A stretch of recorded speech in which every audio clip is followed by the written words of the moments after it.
শেখ হাসিনার দেশত্যাগের পর থেকে ভারত ও বাংলাদেশের সম্পর্কের মধ্যে টানাপোড়েন দেখা দিয়েছে, বিশেষ করে নরেন্দ্র মোদী সরকারের তাকে আশ্রয় দেওয়ার সিদ্ধান্তের পর পরিস্থিতি আরও জটিল হয়েছে।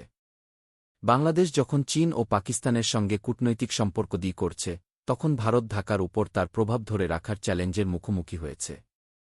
গত বছর শেখ হাসিনার সরকার পতনের পর চীন বাংলাদেশের অন্তর্বর্তী সরকারের সঙ্গে একাধিক আলোচনা করেছে, তবে ভারত ও বাংলাদেশের সম্পর্ক সেই তুলনায় অনেকটাই স্থবির হয়ে পড়েছে।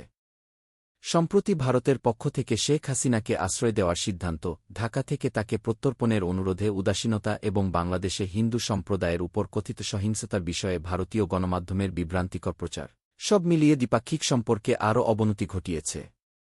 লন্ডনভিত্তিক গবেষণা প্রতিষ্ঠান চ্যাথাম হাউসের এশিয়া প্যাসিফিক প্রোগ্রামের সিনিয়র রিসার্চ ফেলো চেটিজিক বাজিকি মন্তব্য করেছেন, অন্তর্বর্তী সরকার এমন দেশগুলোর সঙ্গে সম্পর্ক জোরদার করেছে, যাদের সঙ্গে ভারতের ঐতিহাসিকভাবে জটিল সম্পর্ক রয়েছে।